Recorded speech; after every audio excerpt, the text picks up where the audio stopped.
کرن آج بڑے سلیقے سے تیار ہوئی تھی۔ آج اسے یوں محسوس ہو رہا تھا کہ جیسے آج کی شام اس کی زندگی کی خوبصورت ترین شام ہو۔ وہ سدرا کے گھر میں داخل ہوئی تو لان میں ہی اسے اپنے بہت سے کلاس فیلوز مل گئے۔ تم آج اتنی جلدی آ گئے؟ وہ حیران ہوئی۔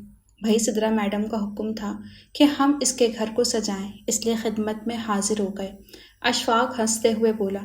نکاح کی تقریب شروع ہوئی تو کسی نے آ کر اسے بتایا کہ باہر اس کو کوئی بلا رہا ہے۔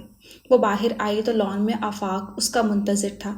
یہ کرن کے لیے حیران کن بات تھی۔ آپ؟ وہ حیران لہجے میں بولی۔ ہاں، میں نے ہی تمہیں بلایا ہے۔ وہ سنجیدگی سے بولا۔ جی؟ اس نے سوالیہ نگاہوں سے آفاق کو دیکھا۔ کیا ہم وہاں بیٹھ کر بات کر سکتے ہیں؟ آفاق نے کچھ دور لگی چند کرسیوں کی جانب اشارہ کیا۔ جی؟ وہ اتنا کہہ کر اس کے ساتھ چل پڑی۔ تھوڑی دیر بعد دونوں کرسیوں پر بیٹھے تھے تو کیا اس کی دعائیں قبول ہونے کی گھڑی آ گئی تھی؟ کیا اسے اس کی من کی مراد ملنے والی تھی؟ آفاق کے حوالے سے اس نے اب تک جو خواب آنکھوں میں سجائے تھے، کیا آج کوئی ایسا لمحہ، اقرار کا وہ پل زندگی میں آنے والا تھا جو اس کے تمام خوابوں کی تعبیر دے دے گا؟ وہ بہت کچھ سوچ رہی تھی، لیکن جب آفاق نے بولنا شروع کیا تو اپنی زندگی کی سب سے بڑی حقیقت اسے اپنی حماقت لگی۔ وہ کہہ رہا تھا، مجھے تہمید باندھنا کبھی پسند نہیں رہا، اس لیے میں جو کہنا چاہتا ہوں صاف صاف اور سیدھے الفاظ میں کہوں گا۔ میں جانتا ہوں کہ تم میرے لیے اپنے دل میں کچھ فیلنگز رکھتی ہو۔ آفاق کے اس انکشاف نے کرن کو بری طرح چونکا دیا۔ شاید یہ شخص حقیقتاً اس کے رگ و پے میں سرایت کر چکا ہے، ورنہ جو وہ راز اتنی آسان سے پا لیتا جو اس نے اپنے دل کے نہال خانوں میں چھپا رکھا تھا۔ اسے خوشگوار حیرت ہوئی تھی، مگر اس کے اگلے جملے نے اس کے دھڑکنوں کو ساقط کر دیا تھا۔ ایک دو مرتبہ مجھے بھی ایسا لگا کہ شاید میں تم سے محبت، لیکن جب غور کیا تو معلوم ہوا کہ وہ صرف پسندیدگی ہے، اس کے علاوہ اور کچھ نہیں۔ میں اسے بچپنا نہیں کہہ سکتا، ویسے بھی ہم دریا کے دو کناروں کی طرح ہیں جو کہیں بھی جا کر ایک نہیں ہوتے۔ یوں بھی میں محبت پر اتنا یقین نہیں رکھتا کیونکہ میں حقیقت پسند انسان ہوں۔ محبت صرف ایک خواب کی مانند ہوتی ہے، حقیقت سے اس کا کوئی تعلق نہیں ہوتا۔ تم میرے دوست ہو، اس لیے میں چاہتا ہوں تم بھی میری طرح حقیقت کی دنیا میں رہو تاکہ آسودہ زندگی گزار سکو۔ بلیو می، ہمارے درمیان دوستی کے سوا نہ کچھ ہے اور نہ ہو سکتا ہے۔ آج کے بعد جب بھی ہم ملیں گے، اچھے دوستوں کی طرح، ٹھیک ہے نا؟ اس مرتبہ آفاق نے اس کی رائے جاننا چاہی، جو اب تک سر جھکائے سب کچھ سن رہی تھی۔ کرن نے سر اٹھایا تو اس کا چہرہ کسی بھی قسم کے تاثرات سے پاک تھا۔ آفاق حیران رہ گیا، شاید اس لیے کہ اس کی توقع کے برخلاف تھا۔ ایک پل کے لیے تو اسے یوں محسوس ہوا کہ جیسے کرن نے اس کی بات سنی ہی نہ ہو۔ اس کے بعد اس نے پوری تقریب میں کرن کو بہت نارمل دیکھا۔ کرن گھر لوٹی تو زویا اس کے منتظر تھی۔ بھابھی، آپ اب تک جاگ رہی ہیں؟ کرن نے بڑے خوشگوار انداز میں پوچھا۔ تم لیٹ ہو گئی تو میں ذرا پریشان ہو گئی تھی۔ ابھی تھوڑی دیر پہلے ممانی جان بھی میرے ساتھ تھی، بڑی مشکل سے میں نے انہیں سونے کے لیے بھیجا ہے، لیکن جانے سے پہلے کہہ گئیں کہ کرن آ جائے تو انہیں اطلاع کر دوں۔ زویا نے مسکراتے ہوئے بتایا، پھر بولی، اچھا، تقریب کیسی رہی؟ بھابھی، کیا سب کچھ یہیں کھڑے کھڑے پوچھ لیں گی؟ کرن کو ہنسی آ گئی، پھر وہ زویا کا ہاتھ پکڑ کر اندر لے آئی۔ اب وہ دونوں کرن کے کمرے میں تھیں۔ بھابھی، انتظار تو بہت ہی زبردست تھا۔ سدرا بہت خوبصورت لگ رہی تھی، اور پتہ ہے میڈم کی زبان کو آج بھی بریک نہیں لگ رہی تھی۔ کہہ رہے تھے کہ کم از کم آج تو شرما لو، آج تمہارا نکاح ہے، مگر اس پر کوئی اثر نہ تھا۔ وہ ڈریسنگ ٹیبل کے سامنے کھڑی جویلری اتار رہی تھی، ہاتھوں سے زیادہ اس کی زبان تیز تیز چل رہی تھی۔ ہاں، وہ ہے بھی تو تھوڑی پاگل سی۔ زویا سدرا سے مل چکی تھی، اس لیے اس کی عادات سے بخوبی واقف تھی۔ پھر دونوں بہت دیر تک باتیں کرتی رہیں، اور زویا کے جانے کے بعد کرن کھل کے روئی۔ آج کا دن اس کی زندگی کا بدترین دن تھا۔ رضیہ کی طبیعت ٹھیک نہیں تھی، اس لیے بی جی نے نینا کو بھیج دیا۔ اس سے بہتر دیکھ بھال بھلا ان کی اور کون کر سکتا تھا؟ سہانی نے فون کر کے شراز کو رضیہ کی طبیعت کے بارے میں بتایا تو وہ وقت سے پہلے ہی آفس سے لوٹ آیا۔ گھر میں نینا کو دیکھ کر وہ حیران ہو گیا۔ نینا اسے ٹکراتے ٹکراتے بچی تھی۔ وہ بڑی خوشگوار حیرت سے نینا کو دیکھ رہا تھا، مگر نینا نے نگاہوں کا زاویہ بدل لیا۔ نہ جانے کیوں اب اسے شراز سے عجیب سی جھجک محسوس ہوتی تھی۔ تم کب آئیں؟ شراز کا لہجہ خوشگوار بھی تھا اور بے تکلف بھی۔ صبح، نینا نے مختصراً کہا۔ سہانی نے فون کیا مگر بتایا نہیں کہ تم آئی ہو۔ وہ حیران تھا۔ سہانی نے آپ کو کب فون کیا؟ مجھے معلوم نہیں ہوا۔ تمہیں معلوم ہونا چاہیے، یہ گھر تمہارا ہے اور اپنے گھر کے متعلق ہر خبر رکھنا تمہارا فرض ہے۔ نینا نے اسے حیران ہو کر دیکھا۔ وہ سنجیدہ تھا مگر اس سے پہلے کہ وہ اپنی حیرت کا اظہار کرتی، شراز مزید بولا۔ فہد کہاں ہے؟ سو رہا ہے، نینا نے جلدی سے کہا۔ ٹھیک ہے، میں امی سے مل کر آتا ہوں۔ وہ اتنا کہہ کر چلا گیا۔ نینا حیران تھی۔ اسے یقین نہیں آ رہا تھا کہ شراز دوبارہ اس گھر میں اس کی اہمیت کو تسلیم کر رہا ہے، شاید اس لیے کہ وہ حقیقت پسند تھا۔ نینا نے خود ہی قیاس کیا۔ رات کھانے کے وقت جب نینا نے گھر جانے کی اجازت مانگی تو لاؤنج میں موجود چائے پیتے تمام لوگوں نے قدر حیرت سے اسے دیکھا۔ سب کی نگاہیں ٹی وی اسکرین سے ہٹ گئیں۔ بیٹی، اتنی رات کو جانے کی کیا ضرورت ہے؟ یہ بھی تو تمہارا گھر ہے۔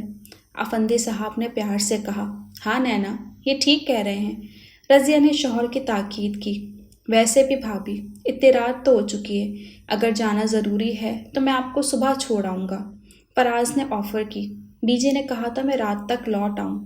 وہ جھجک کر بولی۔ ابھی اس نئے رشتے کے لیے خود کو تیار کرنا ایک مشکل مرحلہ تھا، اس لیے شاید نینا یہاں سے نکل جانا چاہتی تھی۔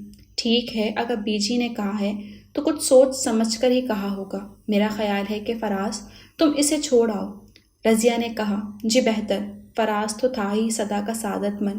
فراز بھائی، میں چھوڑ آتا ہوں، شراز جلدی سے بولا۔ سب چونکے مگر شراز کو محسوس نہیں ہوا۔ نینا جھجک سی گئی۔ ٹھیک ہے، تم ہی چھوڑ آؤ، افندی صاحب نے کھلے دل سے کہا۔ نینا کے پاس بھی کوئی راہ فرار باقی نہ بچی تھی۔ دوسرے روز آفاق لائبریری میں آیا تو کرن وہاں تنہا بیٹھی کوئی کتاب پڑھ رہی تھی۔ وہ میز کی دوسری جانب بیٹھ گیا۔ کرن کی نگاہ آفاق پر پڑی تو اس نے بڑے خوشگوار انداز میں اسے سلام کیا۔ آپ ٹھیک ہیں نا؟ وہ بے اختیار پوچھ بیٹھا، لیکن ایک جھجک سے درمیان میں تھی۔ نہیں، وہ بے اختیار کہہ گئی۔ آفاق نے چونک کر اسے دیکھا۔ وہ مزید بولی۔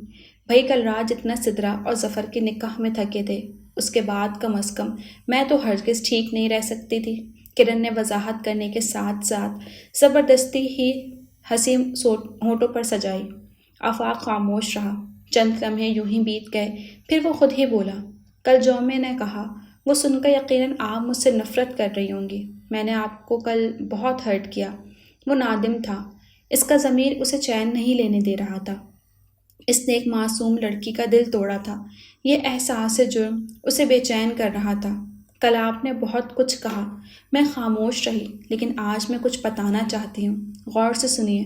یہ سچ ہے کہ میرے دل میں آپ کے لیے فیلنگز ہیں، مگر بالکل ویسی ہی جیسے سدرا اور ظفر کے لیے ہیں، کیونکہ جتنے اچھے دوست وہ میرے ہیں اتنے ہی اچھے دوست آپ بھی ہیں۔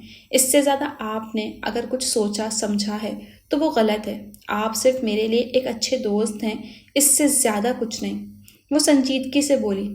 وہ آفاق کے لیے تنہائی میں راتوں کو رو تو سکتی تھی، مگر اپنی نسوانی انا اس کے قدموں میں نہیں بچھا سکتی تھی۔ کرن کا لہجہ اتنا مضبوط تھا کہ آفاق کے تمام الفاظ بے معنی ہو کر رہ گئے۔ زوبیہ اور شادل نے کسی نہ کسی طرح سے ہنی مون ٹرپ کینسل کروا دیا۔ سفینہ سب سمجھتی تھیں مگر خاموش تھی۔ اس وقت شادل اور زوبیہ دونوں تیار ہو کر ڈائننگ ٹیبل پر آئے تھے۔ تبھی سفینہ نے کہا کہ آج وہ زوبیہ کو آفس جاتے وقت کالج چھوڑ دے۔ وہ گاڑی تک تو اس کے ساتھ خاموشی سے چلا آیا، مگر سفینہ کی نگاہوں سے اوجھل ہوتے ہی شادل اس پر برسنے لگا۔ بچپن سے میں تمہیں اسکول کالج میں لے کر جاتا تھا۔ شادل نے گرم نگاہوں سے اسے دیکھا۔ مجھے آپ کے ساتھ جانے کا کوئی شوق نہیں، یہ آپ کی سفینہ پھپھو کی خواہش ہے، میری فرمائش نہیں جو مجھ پر اس طرح سے برس رہے ہیں۔ اگر مجھ سے پوچھیں تو آپ کے ساتھ آنا جانا تو دور کی بات ہے، مجھے تو آپ کے متعلق سوچنا یا آپ کے حوالے سے کسی سے بات کرنا بھی پسند نہیں۔ زوبیہ نے اسے چونکا دیا۔ یہاں تک کہ میرے کسی خواب، کسی تمنا، کسی خوشی، کسی دعا کا رشتہ بھی آپ سے منسلک نہیں ہے، اس لیے پلیز خود کو اس خوش فہمی کے گرداب سے نکال لیے کہ میں آپ سے کوئی رشتہ رکھنا چاہتی ہوں۔ وہ بڑے حوصلے سے بولی۔ محروم رہ جانے والے اکثر لفظوں کا سہارا لیتے ہیں، ظاہر کرتے ہیں کہ جو نہیں ملا اس کی انہیں ضرورت نہیں تھی۔ ظاہر ہے اب یہ کیسے کہیں کہ وہ خود اس لائق نہیں تھے۔ شادل کے لہجے میں گہرا طنز تھا۔ محروم کون ہے اور کون نہیں، اس بات کو جانے دیں ورنہ بات بہت آگے جائے گی۔ زوبیہ نے اتنا کہہ کر بیٹھنے کے لیے گاڑی کا دروازہ کھولنا چاہا، تبھی شادل نے مضبوطی سے اپنا ہاتھ اس کے ہاتھ پر رکھ دیا۔ اگر واقعی تمہارے پاس کچھ کہنے کو ہے تو کہو، میں سننا چاہتا ہوں۔ حسب معمول وہ غصے میں آ گیا۔ مسٹر شادل، غور سے سنیے، اگر عورت محروم رہ جائے تو وہ اپنی زندگی کی ہر رات کی ویرانی پر آنسو بہاتی ہے، اپنی ذات کے نامکمل رہ جانے کا سوگ مناتی ہے، اپنے خوابوں کے اجڑنے کا ماتم کرتی ہے اور بس۔ لیکن اگر مرد محروم رہ جائے تو لوگ اس کی مردانگی پر انگلی اٹھاتے ہیں، جو مرد کے لیے ایسی تکلیف اور تحقیر کا باعث بن جاتا ہے جو عورت کی تکلیف سے کئی گنا زیادہ ہوتی ہے۔ وہ پل میں شادل کو آئینہ دکھا گئی۔ آج جذباتی ہو کر زوبیہ نے وہ بات کہی تھی جو شادل کی مردانہ انا پہ تازیانے کی طرح لگی تھی، اس لیے وہ بلبلا اٹھا۔ تم خود کو سمجھتی کیا ہو؟ تمہیں کیا لگتا ہے کہ آج تک میرے دل میں تھوڑی سی ہمدردی تھی، اس لیے میں نے کبھی اپنی انتہائی قدم نہیں اٹھایا؟ لیکن بہرحال اگر کوئی خود ہی اپنا دشمن ہو جائے تو کوئی بھلا کیا کر سکتا ہے؟ تمہیں خود بھی احساس نہیں کہ تم نے اپنے حق میں کتنا برا کیا ہے؟ شادل نے اپنا غصہ ضبط کیا اور آ کر ڈرائیونگ سیٹ سنبھال لی۔ زوبیہ اس کے ساتھ فرنٹ سیٹ پر بیٹھ گئی۔ اسے اب احساس ہو رہا تھا کہ اس نے زیادہ بڑی بات کہہ دی ہے، مگر جب معافی مانگنی چاہی تو خود کی انا زوبیہ کے راہ میں دیوار بن گئی۔ گاڑی اپنے سفر پر رواں دواں ہو گئی۔ ہر انسان اپنی زندگی میں ایک جیسے رشتوں کے لیے جیتا ہے، لیکن ہر رشتے کے بننے اور ٹوٹنے کی وجہ الگ ہوتی ہے۔ زوبیہ اور شادل کے درمیان آج جو رشتہ تھا، اس کی بنیاد نہ تو محبت تھی، نہ احساس، اور نہ ہی کوئی بے بس کر دینے والا لمحہ۔ اس رشتے کی بنیاد صرف اور صرف شادل کی ضد تھی۔ وہ زوبیہ کو احساس دلانا چاہتا تھا کہ وہ اس کے لیے تسخیر کیا گیا ایک قلعہ ہے جس کی دیوار میں وہ جب چاہے نقب لگا سکتا ہے، اس کی زندگی میں اپنی اہمیت کا احساس دلا کر۔ شادل بیڈ پر زوبیہ کے قریب بیٹھا سگریٹ پی رہا تھا۔ اس نے گھور کر نفرت بھری نگاہ سے شادل کو دیکھا۔ اس کے ہونٹوں پر فاتحانہ مسکراہٹ تھی۔ میں نے نہیں سوچا تھا کہ میں کبھی تم سے کوئی رشتہ قائم کروں گا۔ انفیکٹ میں تو کبھی ایسا جواز تلاش کر رہا تھا کہ جس کے بنا پر میں بآسانی تمہیں طلاق دے سکوں، لیکن یہ بات الگ ہے، اب تم اس رشتے سے تب تک آزاد نہیں ہوگی جب تک مجھے میرے خاندان کا وارث نہیں دوگی۔ شادل سنجیدگی سے بولا، تمہیں کیا لگتا ہے مسٹر شادل کہ تم نے کہہ دیا اور میں نے فوراً تمہاری خواہش کے آگے سر جھکا دوں گی؟ ہرگز نہیں۔ تم مجھ سے رشتہ جوڑ سکتے ہو، لیکن زبردستی میرے دل میں اپنے لیے محبت اور اس رشتے کے لیے عزت پیدا نہیں کر سکتے۔ جس رشتے سے میں دنیا میں سب سے زیادہ نفرت کرتی ہوں، اس رشتے سے میں کسی نئے رشتے کو جنم نہیں لینے دوں گی۔ زوبیہ مضبوط لہجے میں بولی، وقت بتائے گا۔ اس کے برعکس شادل پرسکون تھا۔ زویا اسپتال کے بیڈ پر لیٹی خلا میں نہ جانے کیا تلاش کر رہی تھی۔ اس کے ذات میں سناٹے اتر آئے تھے۔ خاموشی تھی، تاریخی تھی، اور اس بھیانک تاریخی میں وہ ننھا سے جگنو نہ جانے کہاں گم ہو گیا تھا۔ وہ جگنو جس کی روشنی کو اپنے پورے وجود میں بکھرتا محسوس کیا تھا، جو چاند کا روپ لے کر اس کے آنگن میں اترنے والا تھا۔ ہاں، وہ جیتا جاگتا وجود جس کی دھڑکنیں اس کی دھڑکنوں سے جڑی تھیں، جس کی سانسوں کی ڈور اس کی آنسوؤں سے بندھی تھی۔ زویا کا اچانک سیڑھیوں سے پاؤں پھسل گیا تھا اور اس حادثے نے اس کے بچے کی جان لے لی۔ وہ اس دنیا میں آنے سے پہلے اس کائنات سے رشتہ توڑ گیا تھا۔ صادقہ، کمال احمد اور عباد اسے اسپتال لائے تھے، لیکن زویا کو تو ہوش آنے کے بعد اس کا سامنا کرنے کی ہمت کسی میں نہ تھی۔ آخر عباد نے ہی حوصلہ کیا اور اس کے پاس آیا۔ عباد نے اس کے قریب بیڈ پر بیٹھ کر اس کا ہاتھ اپنے ہاتھ میں لے لیا۔ زویا، میں جانتا ہوں اس وقت تم کس اذیت سے گزر رہی ہو، لیکن پھر بھی میں تم سے کہہ رہا ہوں کہ حوصلہ رکھو، کیونکہ آزمائشیں انسان پر ہی آتی ہیں۔ عباد کا اس وقت پھوٹ پھوٹ کر رونے کو جی چاہ رہا تھا، مگر وہ ضبط کیے ہوئے تھا۔ اس پر اس کی سرخ آنکھیں اور ان آنکھوں کے بھیگتے کنارے اس کے دل کی کیفیت عیاں کر رہے تھے۔ عباد، اس کی دھڑکنوں کا شور میری دھڑکنوں میں شامل تھا۔ اس کی دھڑکنیں خاموش ہو گئیں، مگر میری دھڑکنیں نہیں خاموش ہوئیں۔ وہ میری سانسوں کے ساتھ سانس لیتا تھا، تو پھر کیوں اس کی سانس رک گئیں اور میری سانسیں اب تک چل رہی ہیں؟ میں کیسی ماں ہوں عباد؟ میں کیسی ماں ہوں جو ادھوری ہونے کے بعد بھی جی رہی ہوں؟ اس کی جگہ مجھے موت کیوں نہیں آئی؟ مرنا تو مجھے چاہیے، مجھے جینے کا حق نہیں ہے۔ میں جو اپنی متاع حیات کی حفاظت نہیں کر پائی، یہ سب میری لاپرواہی کی وجہ سے ہوا ہے۔ مجھ کو کوسو عباد، میں آپ کی امانت کو نہیں سنبھال سکی۔ عباد اس سے کیا کہتا، وہ تو خود ایک ناقابل بیان اذیت سے گزر رہا تھا۔ عباد نے اسے رونے دیا تاکہ اس کا دل کو کچھ ہلکا ہو۔ زویا اسپتال سے گھر آ گئی، مگر اس کا دکھ چوں کا تو تھا۔ ڈاکٹروں نے کہا تھا کہ وہ اب کبھی ماں نہیں بن سکتی۔ سب پر بجلیاں ٹوٹ پڑیں۔ صادقہ کا دل بجھ سا گیا، لیکن ان کی تقدیر میں اپنے بیٹے کا وارث دیکھنا نہیں لکھا تھا۔ کمال احمد اور کرن زویا کے لیے بہت دکھی تھے، اور عباد، وہ تو غم سے چور تھا۔ اس نے نہ جانے کتنے سپنے دیکھے تھے۔ اس کا باپ نہیں دوست بن کر رہے گا، اسے فلاں اسکول میں پڑھائے گا، فلاں فیلڈ میں بھیجے گا، اور جانے کیا کیا۔ پل میں اس کے تمام سپنے ٹوٹ کر بکھر گئے۔ اس رات عباد کمال احمد کی گود میں سر رکھ کر بچوں کی طرح رویا تھا۔ کمال احمد کا دل جیسے پھٹا جا رہا تھا۔ زویا کو فی الحال اس بات سے بے خبر رکھا گیا تھا کہ اب وہ کبھی کسی نئی زندگی کو جنم نہیں دے سکتی، کیونکہ ڈاکٹروں کا خیال تھا کہ وہ اس وقت یہ صدمہ برداشت کرنے کی حالت میں نہیں ہے۔ سر ناصر شاہ زوبیہ کے کلاس میں نیا اضافہ تھے۔ تمام اسٹوڈنٹس انہیں بے حد پسند کرتے تھے۔ اس کی وجہ یہ تھی کہ وہ اسٹوڈنٹس کی نفسیات کو بخوبی سمجھتے تھے۔ کہنے کو وہ ہسٹری جیسا خشک مضمون پڑھاتے تھے، لیکن ان کا انداز ایسا تھا کہ نہ چاہتے ہوئے بھی پڑھنے والا اس مضمون میں دلچسپی لینے پر مجبور ہو جاتا۔ ناصر شاہ زوبیہ کو ایک قابل اسٹوڈنٹ ہونے کی وجہ سے بہت پسند کرتے تھے، اسی لیے اکثر وہ اپنی چھوٹی موٹی پریشانیاں ان کے ساتھ بانٹ لیتی تھی۔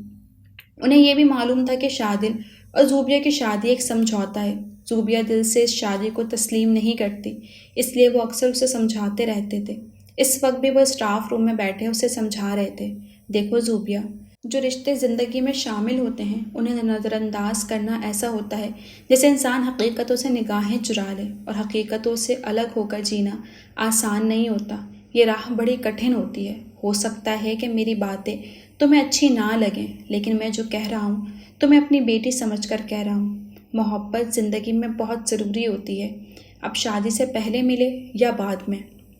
سر، آپ نے سمجھوتے کی بڑی خوبصورت ڈیفینیشن دی ہے، وہ طنز سے بولی۔ اگر ہر چیز میں انسان حسن دیکھے اور ہر معاملے میں مثبت پہلو مد نظر رکھے تو زندگی بہت آسان ہو جاتی ہے۔ ناصر شاہ نے بڑی نرمی سے کہا، سر، میرے پیریڈ کا وقت ہو گیا ہے، میں اجازت چاہتی ہوں، کل آؤں گی، مجھے آپ سے کچھ نوٹس چاہیے۔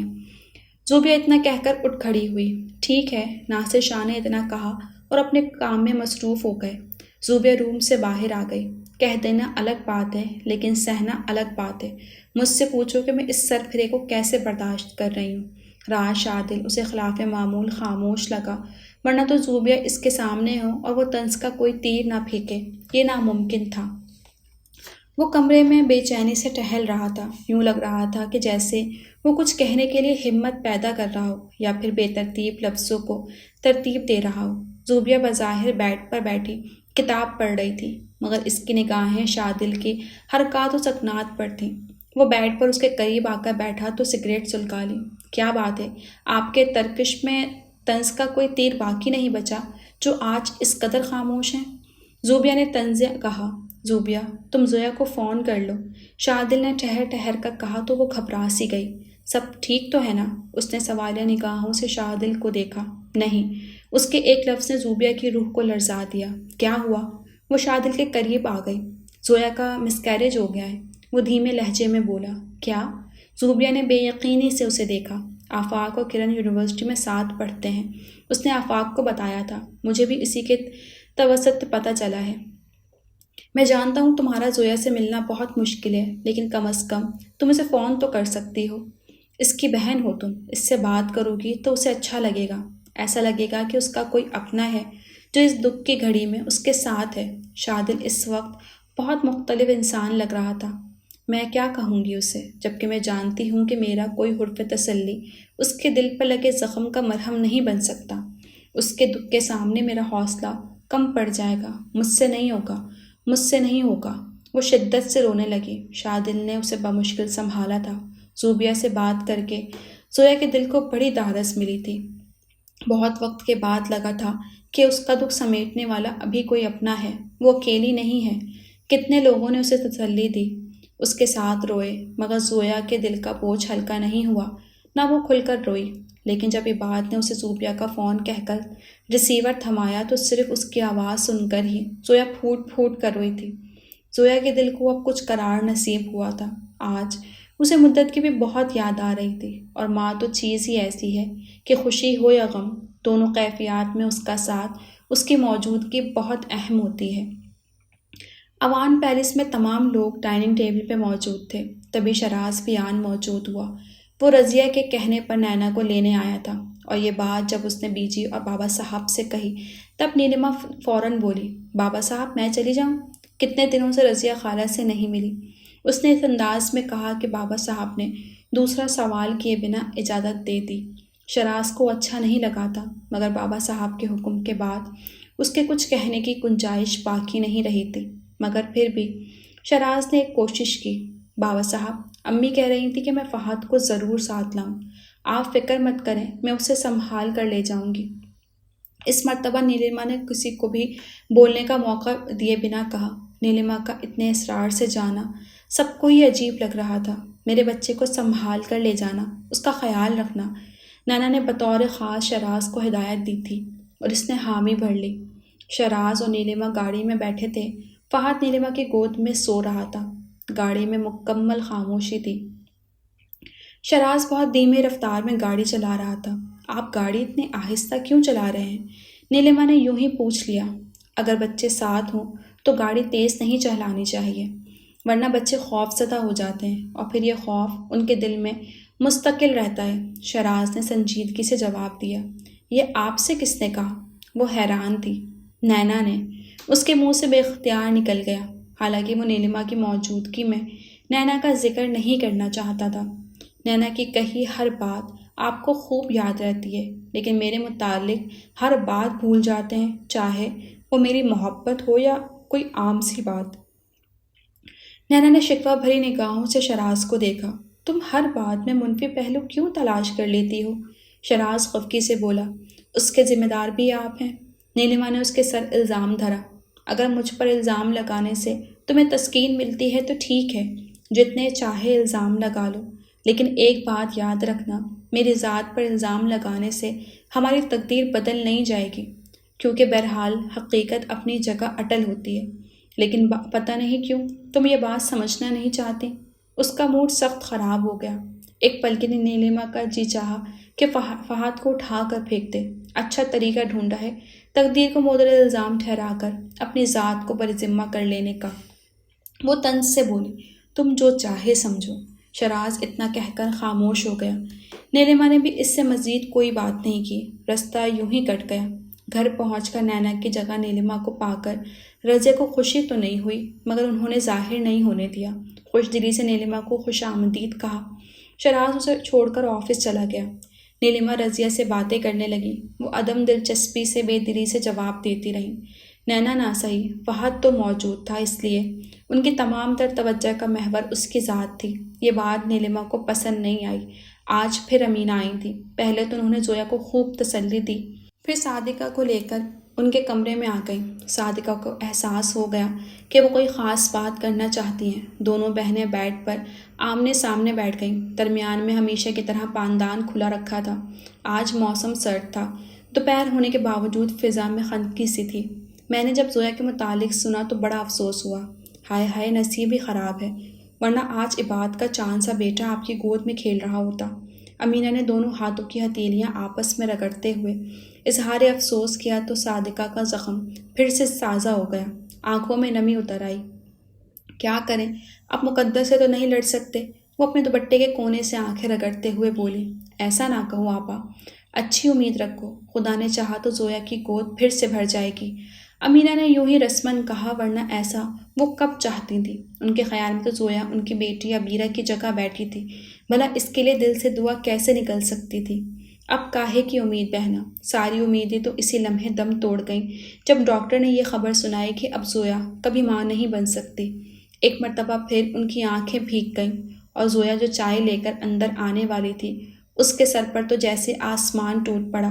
ہاتھ سے ٹرے چھوٹ کر گری تو تمام برتن اس کی امیدوں کی طرح ٹوٹ کر کرچی کرچی ہو گئے۔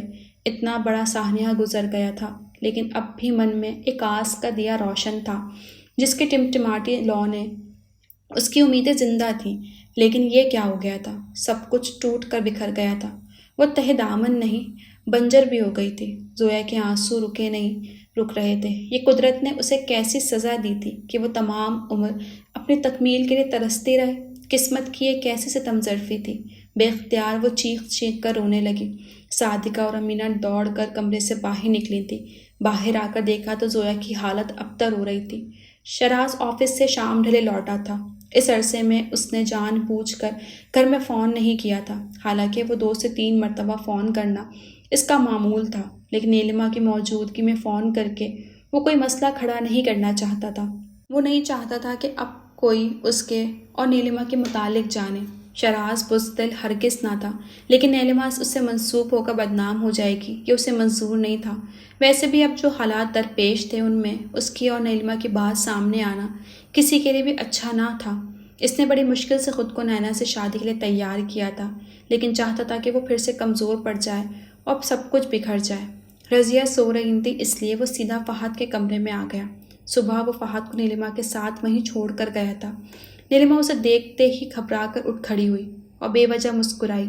شراز نے بغور دیکھا تو وہ اسے پریشان لگی۔ خیریت تو ہے؟ پریشان لگ رہی ہو؟ شراز نے سوال کیا، لیکن نیلما کے جواب دینے کی نوبت نہیں آئی، کیونکہ شراز کی نگاہ بیڈ پر سوئے فہد پر پڑی تھی، جس کے ماتھے پر چوٹ کا نشان بڑا واضح تھا۔ وہ تڑپ کر اس کے قریب آیا، پھر پلٹ کر نیلما کو دیکھا۔ اسے یہ چوٹ کیسے لگی؟ شراز نے سوالیہ نگاہوں سے اسے دیکھا۔ وہ صبح سے ہی وہ کوئی بہانہ بنانا چاہتی تھی، تبھی شراز نے تیزی سے اس کی بات کاٹ دی۔ نیلما ایک دم سہم گئی۔ شراز نے باری باری تمام نوکروں کو پکارا۔ سب کے سب چراغ کے جن کی طرح اگلے ہی پل اس کے سامنے تھے۔ فہد کو چوٹ کیسے لگی؟ سچ سچ بتاؤ، اور اگر اس معاملے میں جھوٹ بولنے کی کوشش کی تو سب کی نوکری جائے گی، شراز نے دھمکی آمیز لہجے میں کہا۔ تب ایک ملازم نے ہمت کی۔ صاحب، وہ نیلما بی بی جب باہر فون سننے گئی تھی تو بابا کو کمرے میں اکیلا چھوڑ گئی تھی، تب وہ بستر سے نیچے گر پڑے۔ اس بیچارے نے نوکری کے ڈر سے سب کچھ سچ اگل دیا۔ اس دوران نیلما نے ملازم کو آنکھیں بھی دکھائیں، مگر وہ بھی اپنے نام کا ایک ہی تھا۔ پورا سچ بول کر دم لیا۔ ٹھیک ہے، تم لوگ جاؤ۔ شراز نے اتنا کہا تو سب کمرے سے باہر نکل گئے۔ اب وہ نیلما کی جانب پلٹا۔ اگر ذمہ داری اٹھا نہیں سکتی تو اسے لانے کا بھی تمہیں کوئی حق نہیں تھا۔ نینا نے اسے ہمارے بھروسے پر یہاں بھیجا تھا۔ اب بتاؤ میں اسے کیا جواب دوں گا؟ وہ سوالیہ نگاہوں سے نیلما کو دیکھ رہا تھا۔ اس کی غلطی تھی، اس لیے خاموش تھی۔ میں نے تم سے پہلے بھی کہا تھا کہ اگر تم میرے لیے دل میں نفرت یا شکایتیں رکھتی ہو تو وہ صرف میری ذات تک محدود رکھو، کیونکہ جرم صرف میرا ہے، لیکن تم… وہ کہتے کہتے رک گیا۔ آپ کو لگتا ہے کہ میں نے جان بوجھ کر فہد کو تکلیف پہنچائی ہے اس لیے کہ وہ نینا کا بیٹا ہے؟ وہ پل میں اس کی گفتگو کا مفہوم سمجھ گئی۔ تم ہی بتاؤ مجھے کیا سمجھنا چاہیے؟ شراز اس وقت سخت غصے میں تھا۔ مجھ پر شک کر رہے ہیں، الزام لگا رہے ہیں اور پھر پوچھ رہے ہیں کہ آپ کو کیا سمجھنا چاہیے؟ کیا اب تک آپ نے مجھے اتنا ہی جانا ہے؟ آپ کو لگتا ہے کہ میں اتنی گر سکتی ہوں کہ ایک بچے کو اپنے انتقام کا نشانہ بناؤں؟ نیلما کو دکھ ہو رہا تھا۔ شراز خاموش رہا تو نیلما مزید بولی۔ آج زندگی میں پہلی مرتبہ خود سے سوال کرنے کو جی چاہ رہا ہے کہ میں نے اس شخص سے محبت کیوں کی، جس کو میری محبت تو دور کی بات ہے میری ذات ہی قابل اعتبار نہیں لگتی۔ افسوس ہو رہا ہے اس بات پر کہ مجھے آپ سے محبت کیوں ہوئی۔ نیلما بہت دکھی تھی۔ وہ مزید وہاں نہیں رکی، خاموشی سے کمرے سے باہر آ گئی۔ شراز کو اپنے رویے پر ندامت سی محسوس ہوئی تھی، مگر وہ بھی کیا کرتا۔ فہد کے معاملے میں وہ بہت حساس تھا۔ اسے تکلیف میں دیکھنا شراز کے لیے ممکن نہ تھا۔ زوبیہ نے پچھلے دنوں گھر کے مسائل کی وجہ سے ہسٹری کے کئی لیکچر مس کیے تھے اور اس لیے وہ ناصر شاہ کی مدد لے رہی تھی۔ وہ فری ہوتی تو ناصر شاہ سے ضروری پوائنٹس ڈسکس کرنے کے نوٹس تیار کر لیتی۔ اس وقت بھی وہ اسی سلسلے میں اسٹاف روم میں موجود تھی۔ ناصر شاہ کی میز پر کافی چیزیں بکھری ہوئی تھیں۔ چپراسی چائے لے آیا تو زوبیہ جگہ بنانے میں اس کی مدد کرنے لگی۔ ایسے میں میز پر رکھا بٹوا فرش پر گر کر کھل گیا۔ زوبیہ نے سوری کہتے ہوئے جلدی سے نیچے جھک کر بٹوا اٹھایا، مگر اس سے پہلے کہ وہ اسے بند کرتی زوبیہ کی نگاہ بٹوا میں لگی تصویر پر ٹھہر گئیں۔ تصویر پرانی ضرور تھی لیکن اس قدر واضح تھی کہ زوبیہ کو پہچاننے میں ذرا سی بھی دقت نہیں ہوئی۔ بلا شبہ وہ سفینہ ہی تھی۔ ایسی ایک تصویر وہ شادل کے البم میں بھی دیکھ چکی تھی، مگر سفینہ کی تصویر ناصر شاہ کے بٹوے میں کیوں تھی؟ اس کا دماغ الجھ گیا۔ تبھی ناصر شاہ نے اسے پکارا تو زوبیہ چونکی اور سوری کہتے ہوئے جلدی سے بٹوا ان کی جانب بڑھا دیا، جسے ناصر شاہ نے سرعت سے تھام لیا۔ چلیے بقیہ پوائنٹس سمجھا دوں۔ ناصر شاہ نے بٹوا جیب میں ڈالتے ہوئے کہا، سر کیا میں آپ سے ایک بات پوچھ سکتی ہوں؟ زوبیہ کے لہجے میں جھجک تھی۔ سر یہ سوال آپ کی ذات سے متعلق ہے، شاید آپ کو میری جرأت اچھی نہ لگے، لیکن یوں سمجھ لیں کہ میرے لیے یہ جاننا بہت ضروری ہے کہ آپ کے بٹوے میں وہ تصویر لگی ہے، آپ کا ان سے کیا تعلق ہے؟ ناصر شاہ کے تاثرات یکدم بدل گئے۔ ان کے لیے یہ غیر متوقع سوال تھا۔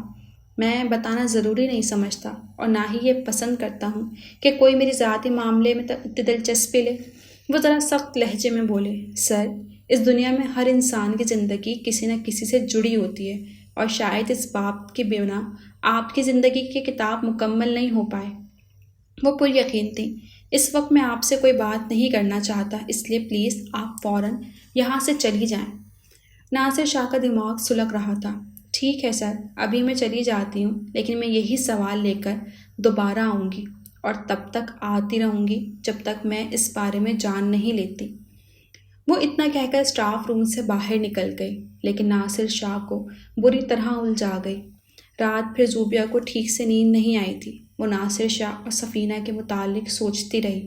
اگر واقعی اس کی بنیاد اتنی ہی مضبوط ہے جتنی میں نے سوچی ہے، تو سفینہ آنٹی کی زندگی میں بہت کچھ بدل سکتا ہے۔ انہیں دوبارہ ان کے حصے کی تمام خوشیاں مل سکتی ہیں، ان کی زندگی سنور سکتی ہے، اور ہو سکتا ہے کہ اس طرح سے کسی اور کی زندگی کا مقصد مل جائے۔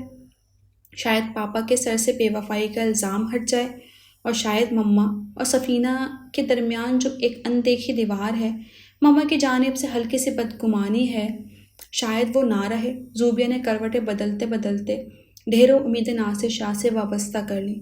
ناصر شاہ دل اس کے برابر میں بے خبر سو رہا تھا، لیکن زوبیہ کی آنکھوں میں نیند کا شبہ تک نہ تھا۔ وہ بے چینی سے صبح ہونے کا انتظار کر رہی تھی۔ عباد اسے زبردستی اپنے ساتھ واک کے لیے قریبی پارک میں لے آیا تھا۔ جب سے زویا کو یہ معلوم ہوا تھا کہ اب وہ کبھی ماں نہیں بن سکتی، تب سے وہ خاموش سی ہو گئی تھی۔ کسی نے بات کی تو جواب دے دیا، ورنہ گھنٹوں ہونٹ سیے بیٹھے رہتی۔ جب سے یہ حادثہ ہوا تھا تب سے اس کے اور عباد کے درمیان گنی چنی باتیں ہی ہوئی تھی۔ پتہ نہیں کیوں دونوں ہی یہ رشتہ ادھورا سا لگنے لگا تھا۔ محبت، رقابت، قربت، بھروسہ، سب کچھ ویسا ہی تھا، لیکن پھر بھی کہیں نہ کہیں وہ کمی محسوس کر رہے تھے۔ عباد، جو خواب ہم دونوں نے ایک ساتھ دیکھا تھا، کیا اس کی ٹوٹی کرچیاں آپ کے دل میں بھی چپتی ہیں؟ زویا نے چلتے چلتے ڈوبے کھوئے ہوئے لہجے میں سوال کیا۔ جو ہونا تھا ہو گیا، اب اس کا ماتم کیسا؟ وہ کرب سے مسکرایا تو وہ چلتے چلتے رک گئی۔ مطلب جو ہونا تھا؟ اس نے قدرے الجھ کر عباد کو دیکھا۔ یاد ہے زویا، ایک مرتبہ تم نے کہا تھا کہ مجھے تمہارے اپنوں کی تکلیف کا احساس اس لیے نہیں کہ کبھی میں کسی اپنے کو کھونے کے درد سے نہیں گزرا۔ میرا دامن کبھی محبتوں سے خالی نہیں ہوا۔ میں نے جو چاہا پایا، اور تم نے کہا تھا کہ ایک نہ ایک دن مجھے یہ احساس ضرور ہوگا، اور وہ احساس مجھے تم دلاؤ گے، اور وہ وقت آ گیا ہے۔ عباد کے لہجے میں طنز تھا۔ یہ اس وقت شاید غصے اور جذبات میں آ کر میں نے یہ سب کہہ دیا تھا، لیکن اس کا مطلب یہ تو نہیں کہ میں نے جان بوجھ کر اس بچے کو گنوا دیا ہے۔ کیا کوئی ماں ایسا کر سکتی ہے؟ وہ سوالیہ نگاہوں سے عباد کو دیکھ رہی تھی۔ اسے یقین نہیں ہو رہا تھا کہ اس کے سامنے وہ شخص کھڑا ہے جو بنا کہے اس کی ہر بات سمجھ لیتا تھا، جو دعویٰ کرتا تھا کہ زویا اس کی دھڑکنوں میں بستی ہے اور اس کا ہر درد عباد کے دل سے ہو کر گزرتا ہے۔ اس دکھ کی گھڑی میں جسے اس کے سب سے زیادہ قریب ہونا چاہیے تھا، وہ اسے کتنے فاصلے پر تھا، ایسا تو زویا نے خواب میں بھی نہیں سوچا تھا۔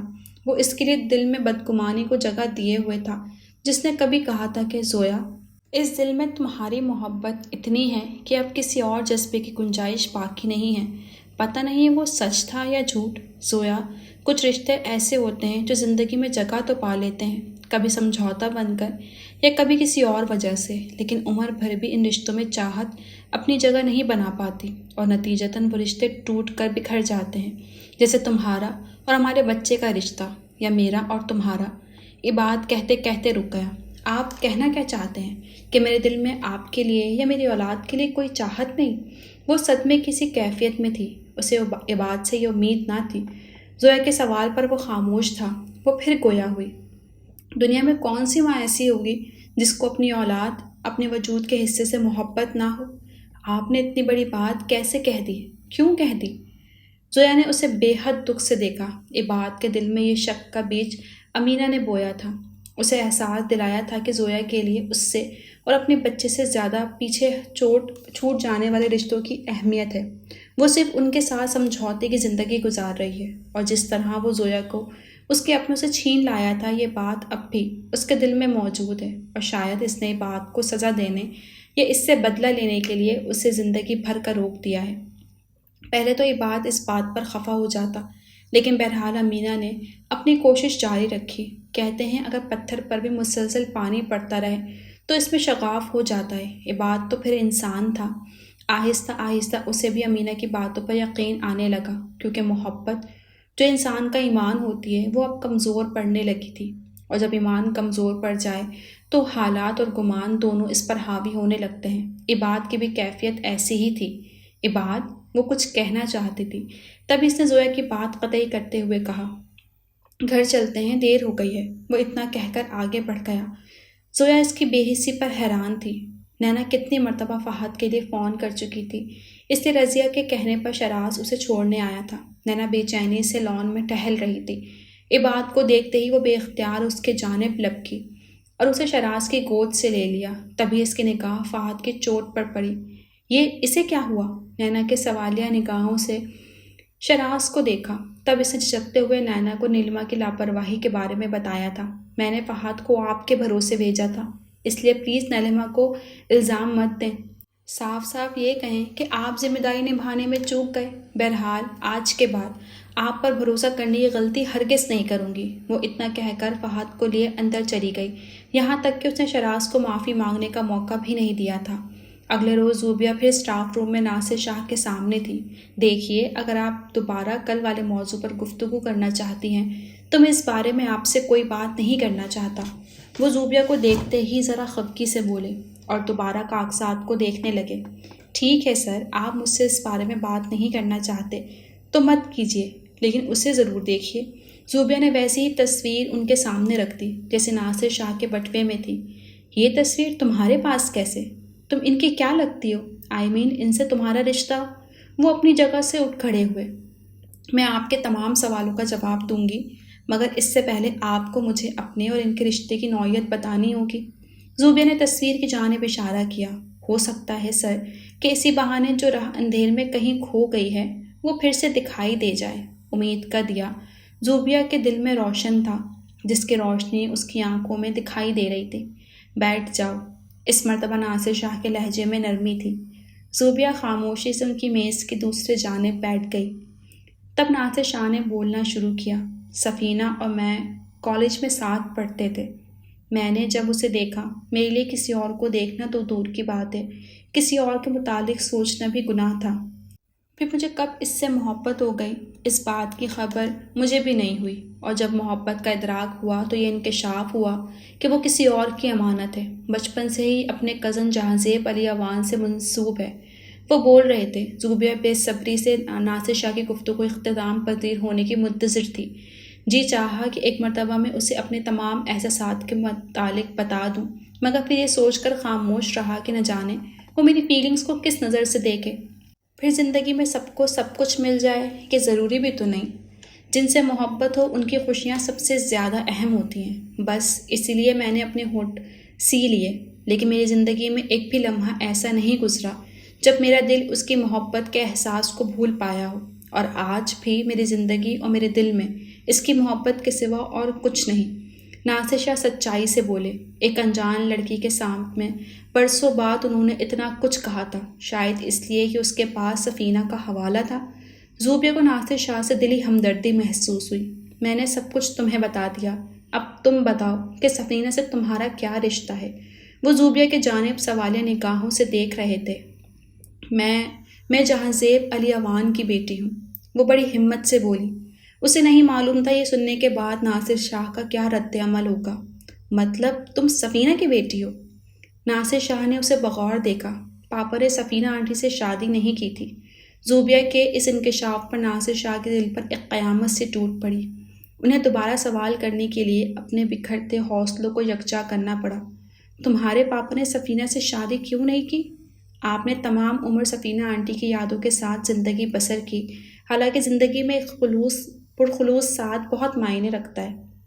زوبیہ نے جواب دینے کے بجائے ان سے الٹا سوال کر ڈالا۔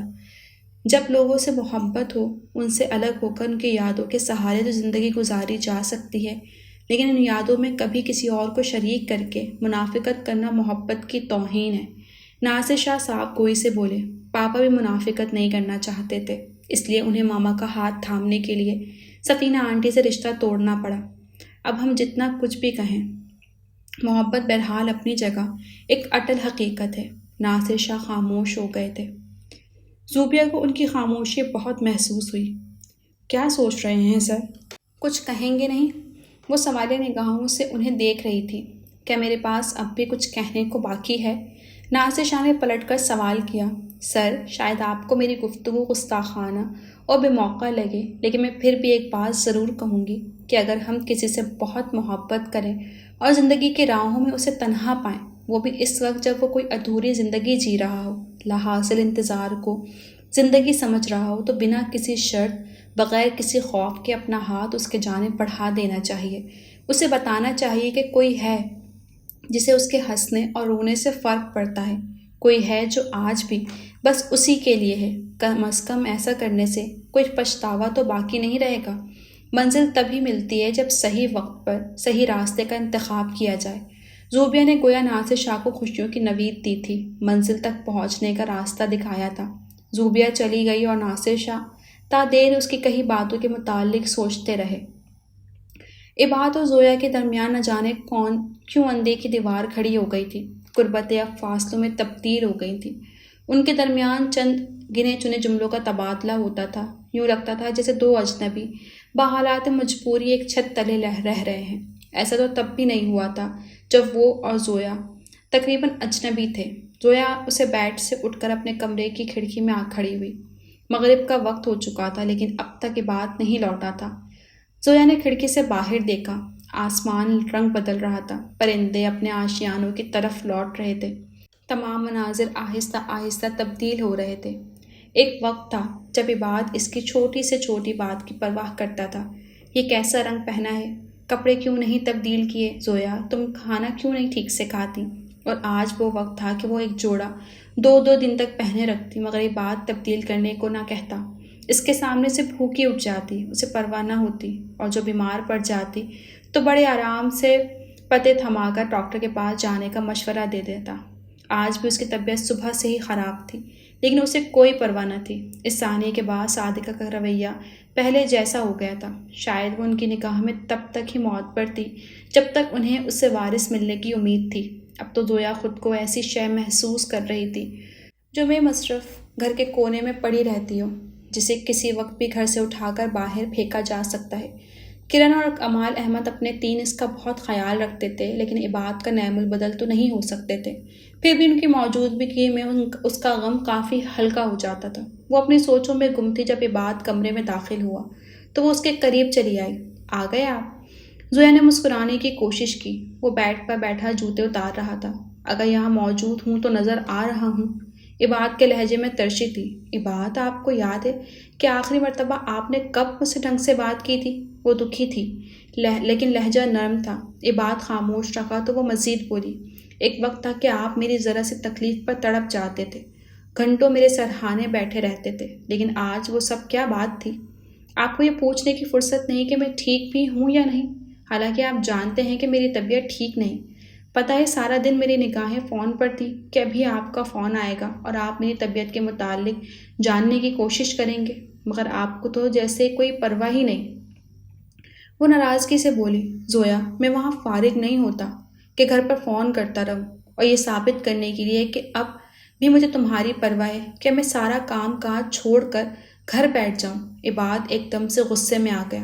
زویا کے لیے یہ لب و لہجہ بڑا انجان تھا۔ میں نے ایسا تو نہیں کہا، میں صرف یہ کہنا چاہتی ہوں کہ ہم دونوں کا دکھ یکساں ہے، اس کے لیے ہمیں ایک دوسرے کا دکھ بانٹنا چاہیے، کیونکہ جتنا نقصان آپ کا ہوا ہے اس سے کہیں زیادہ نقصان میرا ہوا ہے۔ اور اس سے پہلے وہ بات مکمل کر پاتی، عباد غصے سے اٹھ کھڑا ہوا۔ واہ، یہ تم عورتوں کا بڑا پلس پوائنٹ ہے، ہمیشہ سارا زور میرا پر ہی ہوتا ہے، خود کو ممتا کی مورت اور مرد کو پتھر سمجھتی ہو۔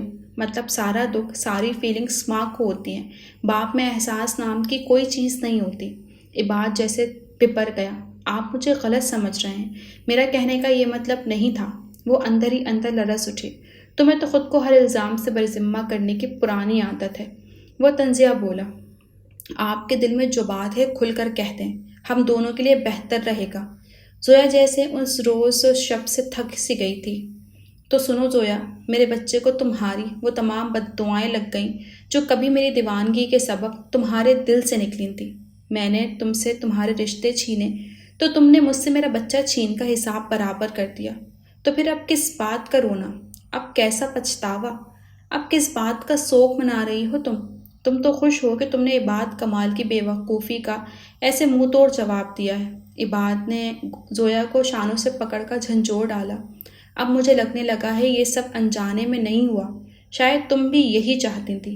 امینہ اسے زویا سے پوری طرح بدظن کرنے میں کامیاب ہو گئی تھی۔ عباد، میں اپنی لاپرواہی کو مانتی ہوں، مگر خدا کے لیے مجھ پر اتنا بڑا الزام مت لگائیں۔ وہ تڑپ اٹھی، جانے کیسے اسے اس لمحے زویا کے دکھ کا احساس ہوا تھا۔ دیکھو زویا، میں تمہیں نہ کوئی الزام دینا چاہتا ہوں اور نہ ہی کوئی تکلیف پہنچانا، لیکن شاید اس گھڑی میری ذات ایک ایسا نوکدار پتھر بن گئی ہے کہ جس سے صرف زخم مل سکتے ہیں اور کچھ نہیں، کچھ بھی نہیں۔ عباد جیسے خود ٹوٹ رہا تھا۔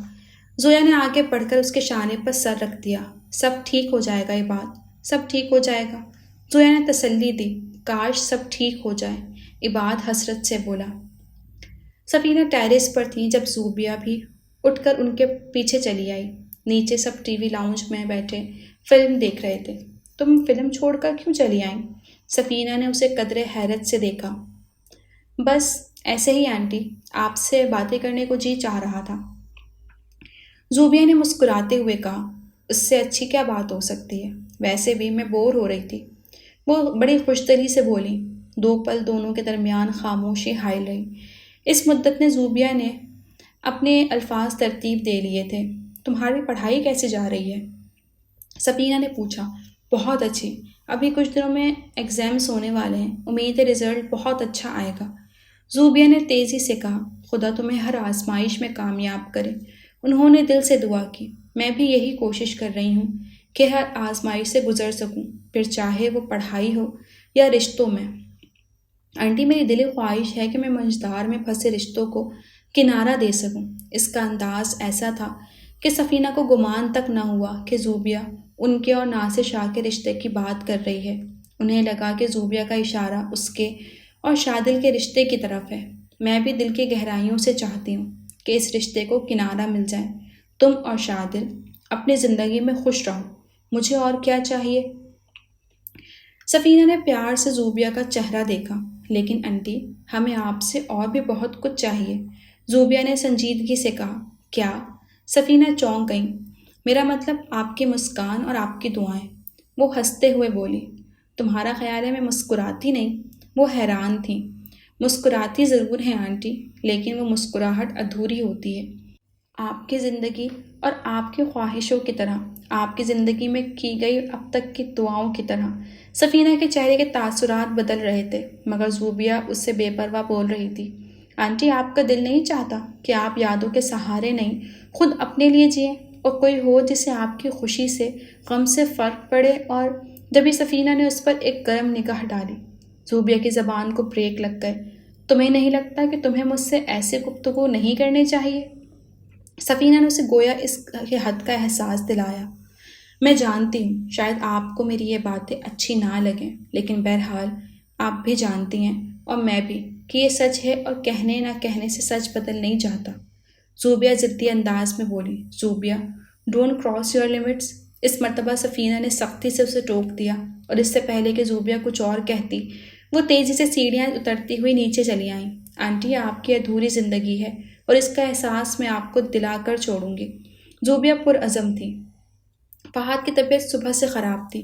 ذاکرہ نے چاہا کہ رضیہ کو اطلاع دے دیں، مگر نینا نے یہ کہہ کر منع کر دیا کہ وہ رضیہ کو پریشان نہیں کرنا چاہتی، جبکہ حقیقتاً وہ شہراز کو لاعلم رکھنا چاہتی تھی، کیونکہ اس نے فہد کے معاملے میں جس لاپرواہی کا ثبوت دیا تھا، اس کے بعد نینا کو لگا تھا کہ جیسے شہراز کو اس کے بھروسے، اس کی تکلیف کی کوئی پرواہ نہ تھی، اور ایسا انسان اس بات کا مستحق نہیں تھا کہ وہ اس کے ساتھ اپنا دکھ بانٹتی۔ جب وہ فہد کو ڈاکٹر کے پاس لے جانے کو تیار کھڑی تھی، تب رضیہ اور شہراز بھی آ گئے۔ نینا کو یقین تھا کہ ذاکرہ نے کسی طرح ان دونوں کو مطالعہ کیا ہے۔ رضیہ نے فہد کو اس کی گود سے لے لیا، پھر بھی وہ اس کی گردن کو چھو کر دیکھتی اور کبھی اس کی پیشانی کو۔ رضیہ کی طرف ان کی آنکھوں سے بہنے والے آنسوؤں سے آیا تھی۔ شہراز، تم نینا کے ساتھ اسے ڈاکٹر کے پاس لے جاؤ، رضیہ نے تحکمانہ انداز میں کہا۔ نینا جانا تو نہیں چاہتی تھی، لیکن رضیہ کو نہیں کہنا بھی اس کے بس میں نہ تھا، اس لیے وہ شہراز کے ساتھ آ گئی۔ جاتے وقت تو سفر خاموشی سے کٹا۔ آتے وقت شہراز نے رستے میں ہی گاڑی روک دی۔ جگہ ایسی تھی کہ ارد گرد سے اکا دکا گاڑیاں ہی گزر رہی تھیں۔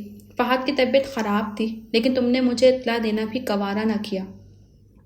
شہراز نے قدرے خفگی سے اس سے سوال کیا۔ امی نے پھپھو کو اطلاع تو دے دی تھی، پھر شکوہ کیسا؟ نینا نے بے رخی سے کہا۔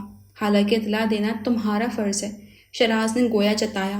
پلیز مجھے میرے فرائض اور ذمہ داریوں کا احساس ہرگز مت دلائیں، کیونکہ جو خود لاپرواہ ہوں وہ اس طرح کی باتیں کرتے اچھے نہیں لگتے، اور ویسے بھی آپ کو فہد کی فکر کرنے کی ضرورت نہیں۔ میں اس کی ماں ہوں اور اس کے پاس ہوں، اس کی فکر کرنے اور اس کا خیال رکھنے کے لیے۔ نینا نے قدرے سختی سے کہا۔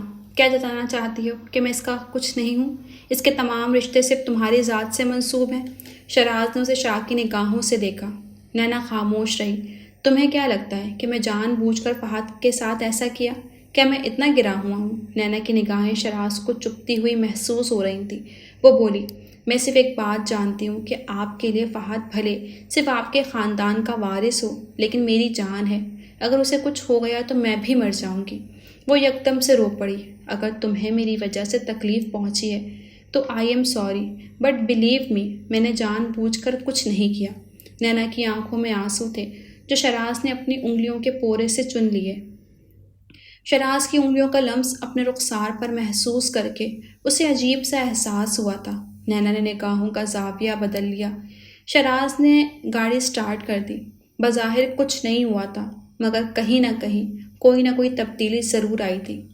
ناصر شاہ کے واحد دوست پروفیسر افتخار تھے، جن سے وہ اپنی زندگی اور اپنے دل کا ہر راز بلا جھجک کہہ دیتے تھے۔ آج بھی ان کے ڈرائنگ روم میں بیٹھے ناصر شاہ انہیں زوبیہ کی کہی تمام باتوں سے آگاہ کر رہے تھے۔ میرا خیال ہے تقدیر تم پر مہربان ہو گئی ہے، اس لیے اچانک منزل تمہارے سامنے آ گئی ہے، پروفیسر افتخار نے ساری بات سننے کے بعد کہا۔ ڈر لگتا ہے افتخار کہ کہیں یہ میری خوش گمانی نہ ہو۔ سفینہ کو کھونے کے بعد جب میں نے اپنے ماں باپ کو بھی کھو دیا تو اس گھڑی قسمت سے کچھ بھی پانے کی امید ہمیشہ ہمیشہ کے لیے دم توڑ گئی۔ اب اتنے سالوں بعد نئی امید کو دل میں جگہ دیتے ہوئے ڈر سا لگ رہا ہے کہ جیسے ابھی آنکھ کھلے گی اور انکشاف ہوگا کہ میں خواب دیکھ رہا تھا۔ ناصر شاہ یقین و بے یقینی کے درمیان کے دوراہے پر کھڑے تھے۔ میں تمہاری کیفیت سمجھ سکتا ہوں ناصر۔ انسان تمام عمر جس ایک لمحے کی خواہش شدت سے کرتا ہے، جب وہی لمحہ اچانک زندگی میں منزل بن کر آ جائے تو یقین کرنے میں وقت لگتا ہے، لیکن اتنا وقت مت لگاؤ کہ منزل تمہاری نگاہوں سے اوجھل ہو جائے۔ تم نے پہلے ہی بہت سا وقت گنوا دیا ہے، اب اور نہیں۔ اب اس یقین کے ساتھ آگے بڑھو کہ جو تمہیں مل رہا ہے وہ صرف تمہارا ہے اور ہمیشہ سے ہی تمہارا تھا۔ پروفیسر افتخار نے ان کا حوصلہ بڑھایا۔ میں جانتا ہوں افتخار کہ وہ مجھ سے محبت نہیں کرتی، لیکن میں یہ ضرور چاہوں گا کہ کم از کم اس کے دل میں میری محبت کی عزت ہو، تاکہ ہمارے رشتے کی کوئی تو بنیاد بن سکے۔ ناصر شاہ نے دھیمے لہجے میں کہا، پھر اس کا سب سے اچھا طریقہ یہ ہے کہ تم سفینہ سے مل لو۔ پروفیسر افتخار نے رائے دی۔ ہاں، اب یہ بہت ضروری ہے، ناصر شاہ نے زیر لب کہا تو پروفیسر افتخار دھیرے سے مسکرا دیے۔ گھر سے سب کے جانے کے بعد صادقہ سیدھی زویا کے کمرے میں آئی تھی۔ جہاں وہ بیڈ پر گمسم بیٹھی تھی۔ صادقہ نے سخت ناگواری سے اسے دیکھا اور ذرا تیز آواز میں بولی، بی بی، نقصان صرف تمہارا نہیں ہوا، ہمارا بھی ہوا ہے۔ یہ الگ بات ہے کہ تم نے اس دکھ کو کاموں سے نجات پانے کا ذریعہ بنا لیا ہے۔ ان کے لہجے میں ہمدردی نام کا کچھ نہیں تھا۔ کوئی کام تھا، مجھے آواز دے لیتی مومانی جان، اس نے نرمی سے کہا۔ آواز کیوں دوں؟ کارڈ نہ چھپوا دوں؟ صادقہ نے طنز سے کہا۔ مومانی جان، آپ مجھ سے اتنی ناراض کیوں ہیں؟ آخر میں نے ایسا کیا کیا ہے؟ وہ رونے کو تھی۔ ہماری نسل کی حفاظت نہ کر سکی اور کہتی ہو میں نے کیا کیا ہے؟ صادقہ نے اس کی نقل اتاری۔